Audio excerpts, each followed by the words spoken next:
माता को अश्वमेध के अश्व और युद्ध के बारे में कुछ मत कहिएगा। कुश,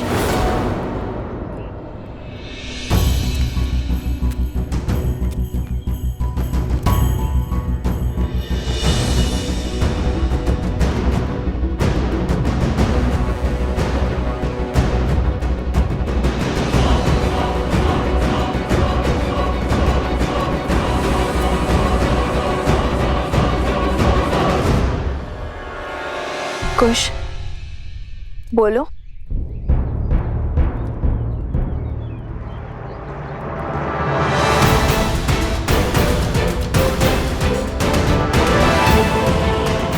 कुश, बोलो क्या हुआ?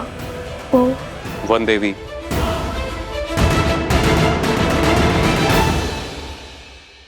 हम भगवान वाल्मीकि जी के चित्रकूट से लौटने की चर्चा कर रहे थे।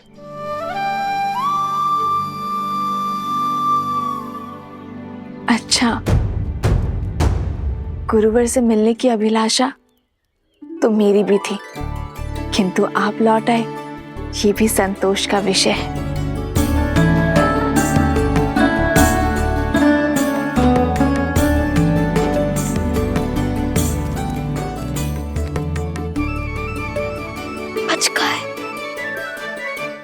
वैसे कुश, तुम इतने शीघ्र कैसे पहुंचे?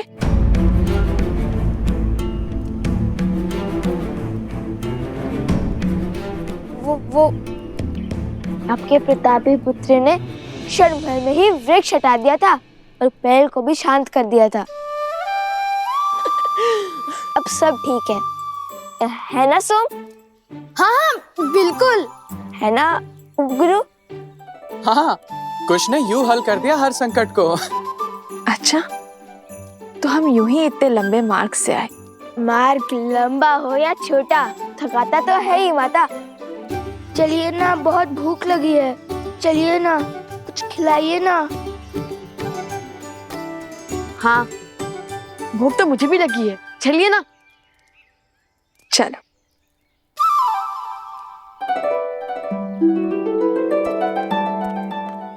भैया, मैंने तो केवल धनुष उठाया, बाण साधा और ये किया, और उससे पेड़ खत्म हो गया। ना जाने किस माया, किस शक्ति की चपेट में आ गए थे हम।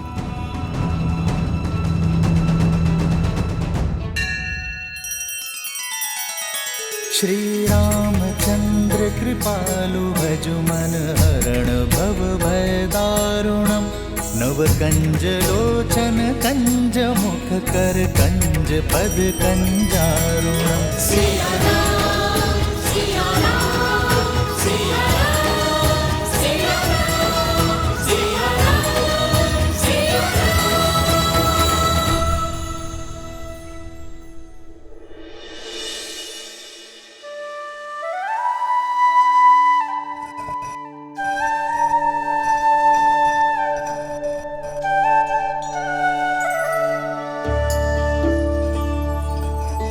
आश्रम वासियों से वचन तो ले लिया कि गुरुवर के आने तक कोई भी माता को सत्य नहीं बताएगा, किंतु अभी भी समस्या है। हनुमान जी का क्या करेंगे? भूख तो उन्हें भी लगी होगी ना। क्या सुगंध है, आज तो आनंद आ जाएगा। कुश, कितने स्वार्थी हो तुम। मुझे हनुमान जी की चिंता हो रही है और यहाँ तुम भोजन के सुगंध का आनंद ले रहे। ऐसी बात नहीं है भैया, मुझे भी हनुमान जी के विचार ही आ रहा है। भैया, ये सुगंध तो सोचने की क्षमता का मार्ग था। ऐसा चलिए।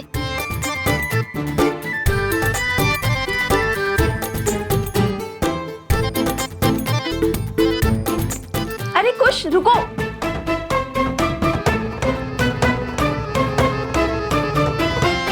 माता, और रुकने के लिए मत कहिए, बहुत भूख लगी है। आज आपको ढेर सारा स्वादिष्ट खाना बनाना पड़ेगा, इसलिए हमने सोचा आपकी सहायता कर दे। मेरी मदद करने के फेर में मेरा कार्य मत बढ़ाओ। धुले हुए चावल में जल डाल के जल व्यर्थ कर दिया ना तुमने। कोई बात नहीं माता, भ्राताश्री है ना, वो और जल्दी आएंगे, है ना? वैसे एक बात बताओ, आज इतने अधिक पकवान की क्या आवश्यकता है तुम्हें? माता, तन की थकान और पेट की भूख बढ़ा देता है माता। और सोचा सोम को भी आपके हाथ का बना स्वादिष्ट भोजन खिला देंगे। उसने इतनी सहायता जो की है हमारी। तो बताओ क्या बनाऊं मैं?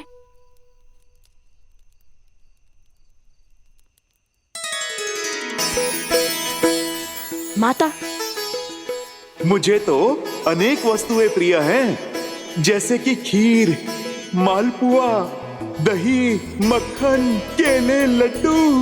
हाँ माता, जैसे खीर, मालपुआ मालपुआ। अत्यधिक परिश्रम तो किए तुम दोनों ने, तो उसके लिए 2 गुना फल तो मिलना ही चाहिए। मैं दोनों बनाती हूँ।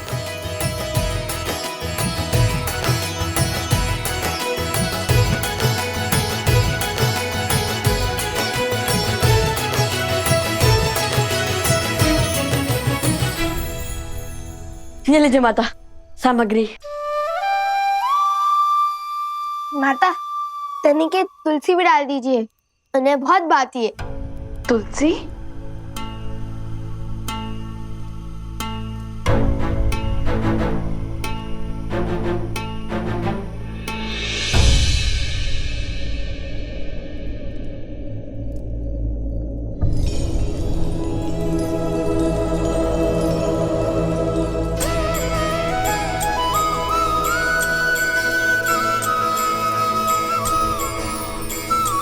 ठीक है, डाल दूंगी।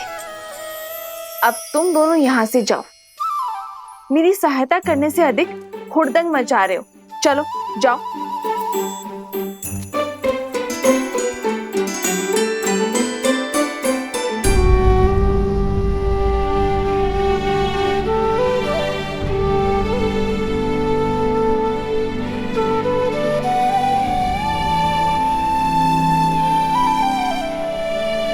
मुझे क्षमा कर दो लक्ष्मण, मैंने तुम्हें रोककर अनर्थ कर दिया।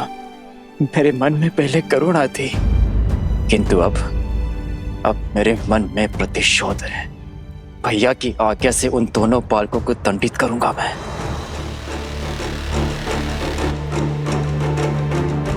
सूर्य की पहली किरण के साथ हम प्रस्थान करेंगे।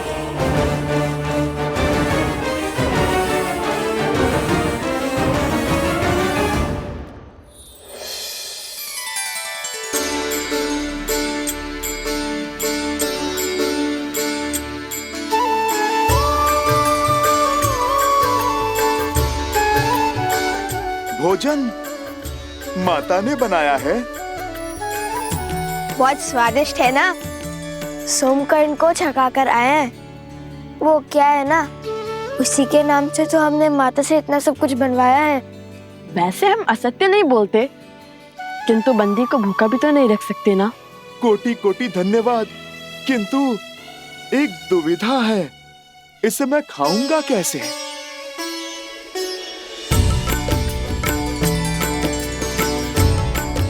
हम है ना, यदि आपको कोई संकोच ना हो तो हम दोनों आपको अपने हाथ से खिला दे। संकोच नहीं, मेरे जीवन का सबसे बड़ा संयोग है ये। स्वयं प्रभु श्री राम के क्या? परम भक्त स्वयं प्रभु श्री राम के परम भक्त मुझे अपने इन हाथों से खिलाएंगे। माता को कोई संदेह तो नहीं हुआ? भोजन के समय मन में उल्लास होना चाहिए, प्रश्न नहीं। और हम दोनों की चतुराई के समक्ष किसी को संदेह कैसे हो सकता है? आप निश्चिंत होकर खाइए। हमें समय पर आश्रम भी लौटना है, अन्यथा माता को सत्य में संदेह हो जाएगा।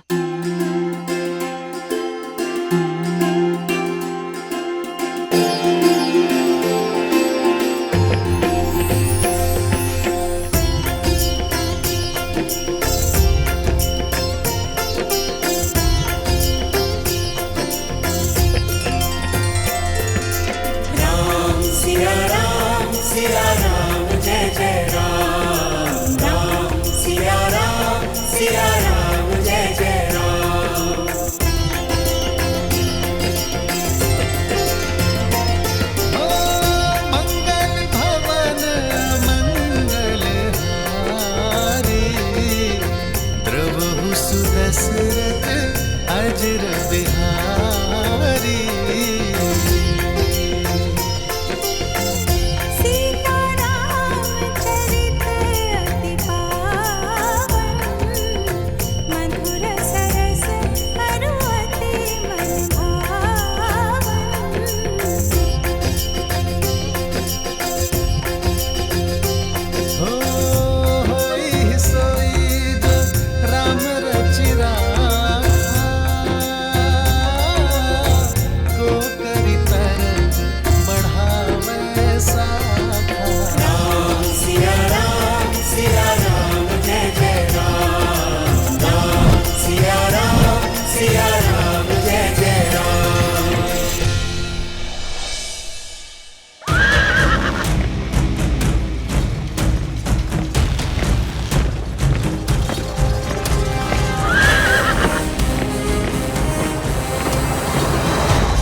ओम सूर्याय नमः। हे माता तमसा, सदा की भांति आज भी हम वन देवी के पुत्रों की रक्षा करना। मैं एक बार आपसे पुनः कहता हूँ, बात को बढ़ाने से अच्छा है एक बार बात कर लेना।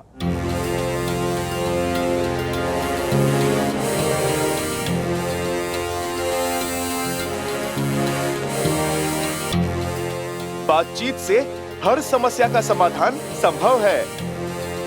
लक्ष्मण भैया के घाव मेरे प्रभु को पीड़ा दे रहे होंगे। यदि वो यहाँ पधारे और आप दोनों के कारण उन्हें कुछ हुआ तो स्मरण रहे, आप ना भगवान का क्रोध झेल पाएंगे और ना ही इस भक्त का।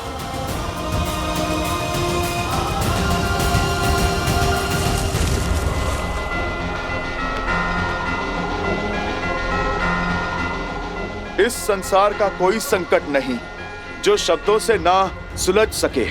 समझ गए, सब समझ गए।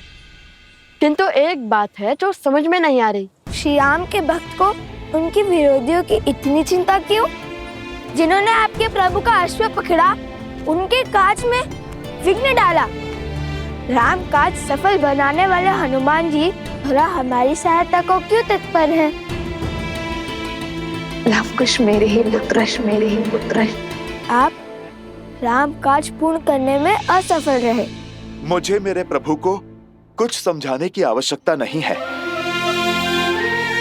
वो तो मेरे हृदय में बसते हैं। वो मेरा मन स्वयं ही पढ़ लेंगे। किंतु आप दोनों को अब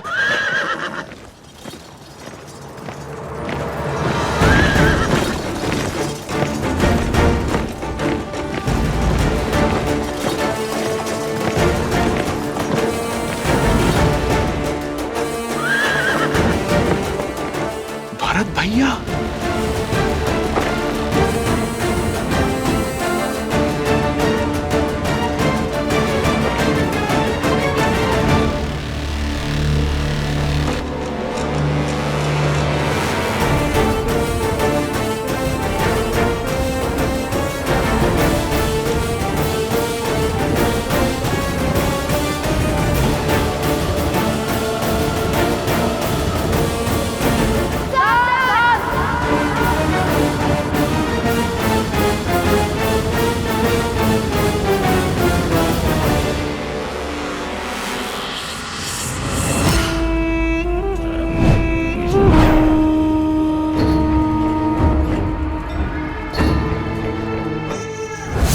ये द्वंद्व नहीं, शुभ अवसर है जो एक साथ मेरे सारे लक्ष्य भेद देगा। सारे लक्ष्य? जब भरत और लवकुश लड़ रहे होंगे तब सीता अकेली होगी, और इस समय तो वो त्रिकालदर्शी वाल्मीकि भी आश्रम में नहीं है। ऐसे में सीता की सहायता करने वाला कोई नहीं होगा।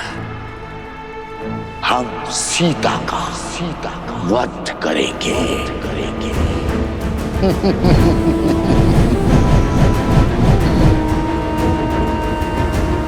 और जैसे सीता देह त्यागेगी सब कुछ समाप्त हो जाएगा और लव कुश अपनी सुध खो बैठेंगे और तब उस क्षण का लाभ उठाकर हम अश्व को भी मार गिराएंगे।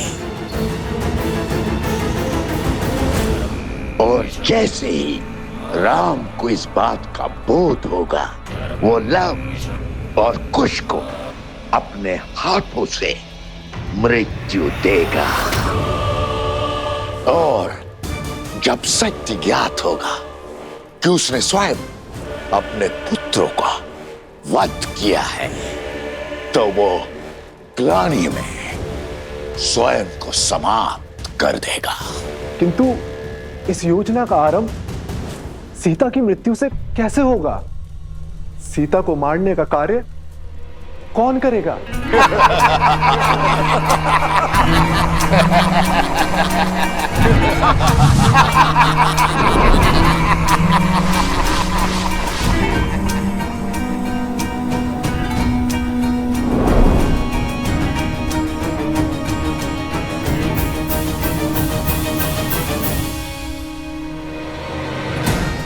ये है वो शक्ति जो सीता की श्वास छीनेगी।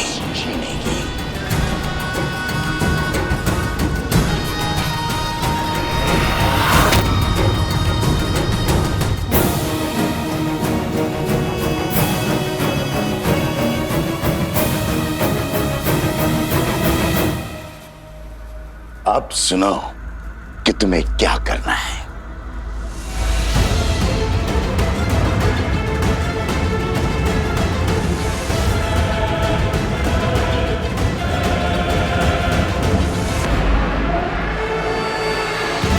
अब सीता का बचना असंभव है। मेरा मन जानता है कि कल मुझ पर प्रहार करने वाला असुर साधारण नहीं थे, किंतु मुझे मारने की योजना कौन बना रहा है? मेरी मृत्यु से किसका लाभ होगा? अरे मेरी अंतिम श्वास में किसका हित छुपा है? ओ गुरुदेव, अनर्थ हो गया गुरुदेव।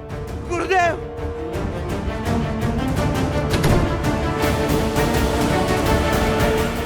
ओ गुरुदेव, अनर्थ हो गया गुरुदेव, अनर्थ हो गया।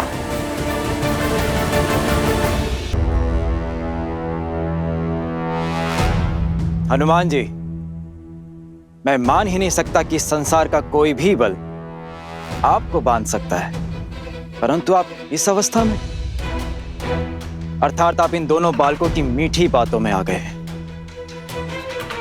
इन्हें बालक समझकर इनके हट के आगे बंद जाने की भूल जो आपने की है वो मैं नहीं करूंगा।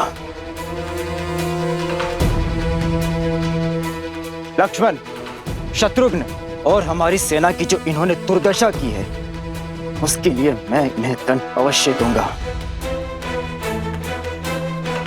और दंड यदि श्वास हरण का हो तो भी उसकी आज्ञा मुझे महाराज श्री राम ने दी है,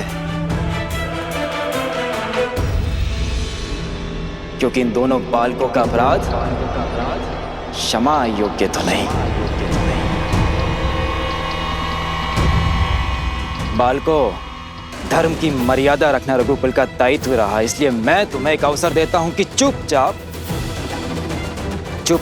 अश्व मुझे लौटा दो, या फिर अपनी मृत्यु के लिए सज्ज हो जाओ तुम दोनों।